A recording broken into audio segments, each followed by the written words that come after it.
Hello, good evening. Okay, previous video మంత్రణం ఉంది కదా కౌన్సిలింగ్, దానికి కంటిన్యూషన్ వీడియో ఇది. ఓకే, ఫస్ట్ ఆఫ్ ఆల్ కౌన్సిలింగ్లో కౌన్సిల్ ఇచ్చే వ్యక్తిని కౌన్సిలర్ అంటారు, కౌన్సిలింగ్ తీసుకునే వ్యక్తిని కౌన్సిలీ అంటారు. ఓకే, ఈ రెండు వర్డ్స్ గుర్తుంచుకోండి. అదేవిధంగా ఫస్ట్ ఆఫ్ ఆల్ నిర్దేశిత మంత్రణంలో ఎక్కువ ప్రాధాన్యత సమస్యకి ఇవ్వబడుతుంది. అతను ఏ సమస్యతో అయితే వస్తాడో ఆ సమస్యకి ఇంపార్టెన్స్ ఇవ్వబడి సమస్య పరిష్కారాన్ని మొత్తం కౌన్సిలరే సూచిస్తాడు. Okay, clear.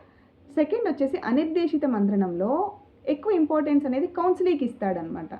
అంటే ఏంటి, జస్ట్ ఆ సమస్యలో ప్లస్లు మైనస్లు చెప్పి సరైన నిర్ణయం నువ్వే తీసుకోవాలి అని కౌన్సిలీకి సజెషన్స్ ఇస్తాడు. అందులో కౌన్సిలర్ పాత్ర ఏమీ ఉండదు. ఓకే, నెక్స్ట్ మిశ్రమ మంత్రణం. అంటే దీంట్లో నిర్దేశిత అనిర్దేశిత రెండు మంత్రణాలు ఉంటాయి. అంటే కౌన్సిలర్ ఒకేసారి 3-4 సమస్యలతో వచ్చినప్పుడు కొన్నిటికి కౌన్సిలర్ సొల్యూషన్స్ చెప్తాడు, కొన్నిటికి స్వయంగా కౌన్సిలర్ సొల్యూషన్స్ వెతుక్కుంటాడు. సో దిస్ ఈజ్ అనమాట.